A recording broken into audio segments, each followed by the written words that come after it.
dig into an Arctic Cat 700. This is a 2015. We actually had a customer run this into a fence post, bent up our A-arms. I'm assuming the knuckle is bent, so we've also ordered one of those. I don't believe it damaged the shock. It did bend back this bumper a little bit, so we're going to try to straighten that out. I'll show you how we do that, as well as a brace for this bumper, so we're going to straighten that out as well. This is a 2015. This is the XT model, so it's the 2-up. It's got the passenger seat in the rear. If you guys have questions or comments, make sure you leave those below. If this video has been helpful, give us a thumbs up. I appreciate you guys subscribing to our channel. We've got hundreds of other videos on different ATVs and motorcycles, so make sure you check those out. Thank you for watching. All right, the first thing we're going to do after we've jacked this ATV up, we're replacing obviously the left-hand side here as shown in the video. So we've got our uppers here, our lowers here, and then our knuckle that's back in here. I'm going to take a 17mm socket here, remove the lug nuts off of this wheel. We've got an acorn nut here, or kind of a specialty nut here. This isn't exactly the acorn style. It's got a little bit of a lip on there. I don't know if all of these rims, or if this is just because it's the XT, but it's a little bit of a fancier rim compared to some of the other Arctic Cat models. So this may have a little different lug nut on there than some.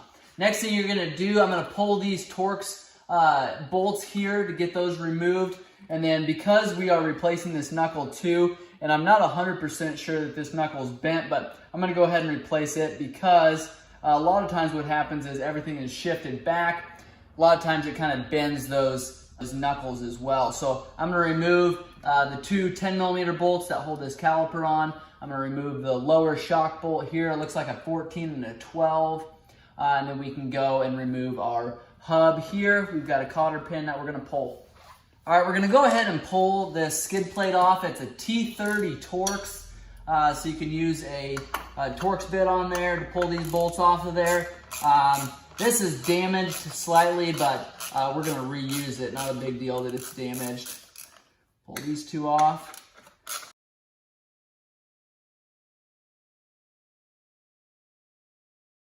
So that's what those look like there. They look like little screws, but they've got a larger end on them there. To pull our caliper off here, it's a 10mm. Two 10mm bolts from the back side. I've got our park brake on, so I'm going to release that because that's going to put a lot of pressure on these front brake pads. You won't be able to replace it with that on there. Set those aside. Again, our Torx up top here. This is a T25 up top. And we'll go ahead and remove these. And this is just a brake line. It's attaching the brake line to the A-arm here just to keep it from bouncing around and getting caught up in the drive shaft there. All right, go ahead and remove that clamp. And then we've got a 15mm nut on this side here to remove the shock bolt. We also down here have bolts running through our knuckles. I'm going to remove those before we move our shock bolt here. If we remove our shock bolt here, everything's just going to drop, going to be a little bit more challenging to work on. So go ahead and grab your 13mm socket. And even before I do that, I'm going to remove our cotter pin here.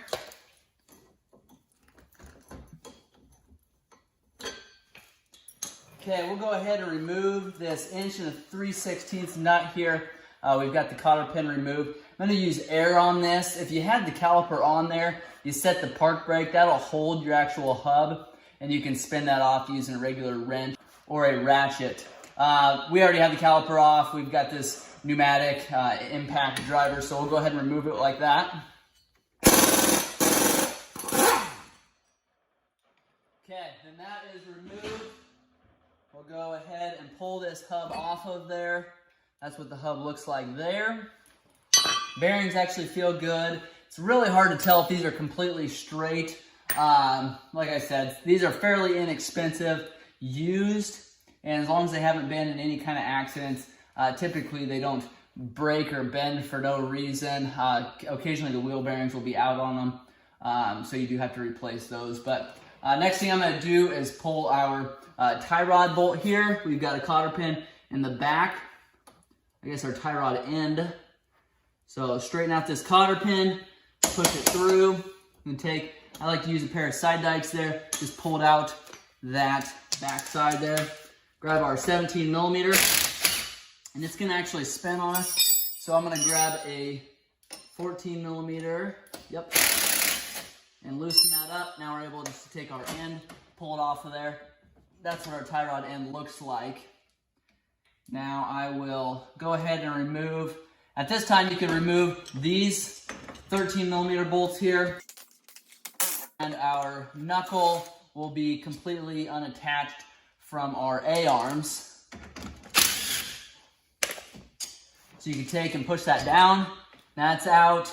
You can push this down and that's out. Now, if we're needing to get, obviously we need to get the other bolts out of there. So grab our wrenches here, 13 and our 15. You can either use a wrench or you can use a socket. It's really hard to get. This one you can get your impact driver in, our DeWalt 20 volts in there, but on the back side, a little more challenging. We've got a swivel extension we can use, but sometimes it's just as easy to use wrenches or just a socket and a ratchet. The other thing you can do is use a ratchet wrench, and those typically work really well too.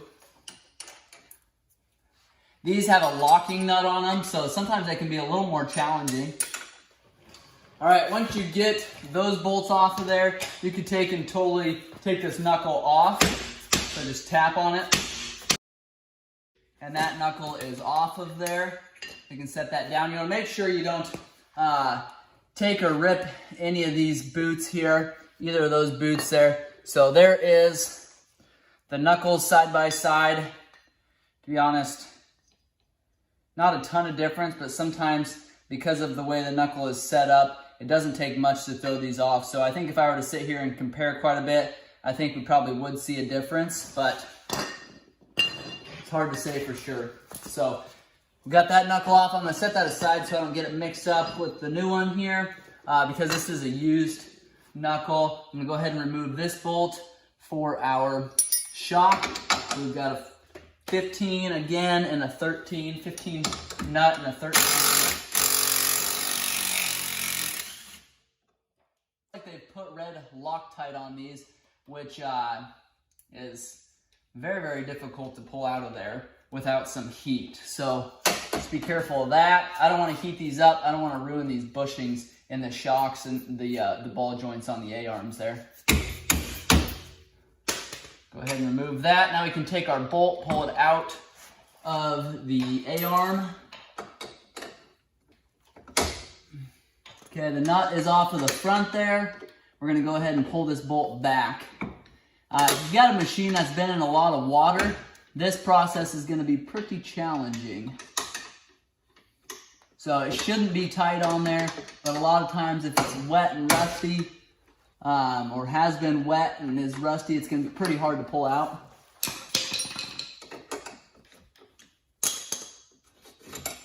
Slide that out of there. We'll lift up on this grommet here, and then we're able to just take our A-arm and slide it out of there. So that's our A-arm there. You can tell there's dinged up right here. Maybe you can't see that in the video. Not terrible on this upper, but if it was bent at all, I wanted to get it replaced. Here's our new one here, in great shape. You can slide that in. Tap it in if you need to. Just try not to rip those boots on that ball joint. Okay, we're able to get that bolt through, throw a nut on there. We'll make sure we get that tightened up before we go back together. Right now I'm gonna take that lower, finish pulling those bolts off of there. And this one you'll be able to see the bend in that one. So it's not supposed to be like that, it's supposed to be straight right there. Set that aside. Grab our new used one here.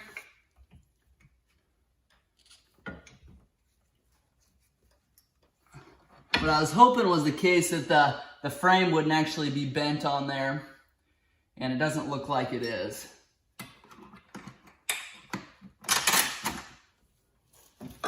So the way that they had it from the factory was bolt comes in from the front, and the back one, the bolt comes in from the back. So I don't know that it would necessarily have to be that way, but we'll just put it back the way that they had it.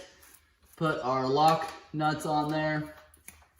And if we need to pull this one up and out of there to try to get to those other ones a little easy, we can take and put our shock on there, but you do want to make sure and run your brake line down underneath of your shock. Otherwise, you're going to be pulling that bolt and redoing that one. Okay, the shock bolt's coming in from the back. Slide that through, grab our lock nut again, put that on there. I'm not going to put our knuckle on there yet because sometimes it's easier to get to these when our knuckle isn't holding everything together. All right, once those are snugged up, we can take and slide our knuckle on here, slide it over the drive shaft, make sure those bearings stay in place there. Take, and these bolts were put back in, so let's remove those. And it slides in there, and these bolts actually will line up. There's a groove on our ball joint here, on our upper A-arm, that these need to go in place. Those bolts will fall into that groove there. Slide those all the way through. If you don't have that in the proper place, you'll actually end up ruining that bolt because you'll be trying to thread that in there before it's all the way seated. So same thing on the bottom. There's a groove there. Slide that in. Put our bolt in. Once you get them started, you can take an impact in and tighten them up.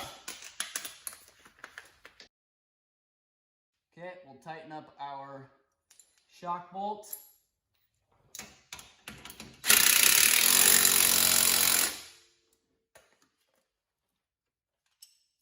We'll put our tie rod bolt on.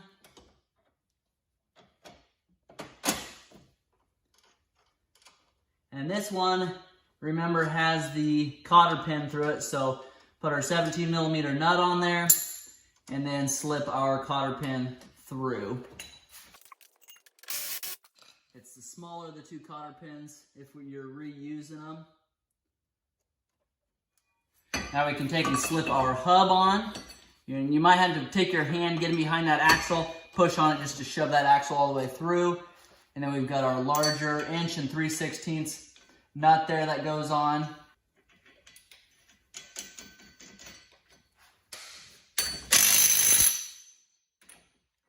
Now you want to stop this at a place where that cotter pin is going to go all the way through, and you never want to take and loosen it back up. So if it doesn't line up with our cotter pin hole, you want to tighten it just a little bit more. You don't want to start loosening up at that point because you've already snugged it up. You don't want to take and loosen it back up. That's going to give that some slop in there. Not a good thing. So if it's tight, cotter pin's lined up, then you can take and put that on.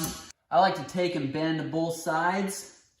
That way, better chance of it not coming out. Now take our caliper, slide the pads over top of the disc. Then take our bolts there. These are thread locks, so blue thread lock on these. Make sure those are lined up before you get going, before you take and put an impact on there.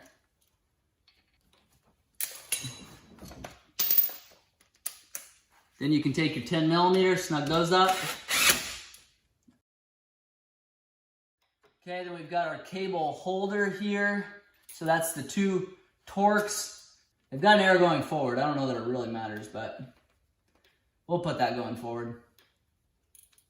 I don't think if you put it going backwards that it's going to cause you to not have any brakes, but I suppose that fitting is probably directional so that that hose isn't being worn on by that cable, because it is a little bit of an angle there. So snug this up. These are small bolts, so you don't have to really torque them down. All right, snug those up.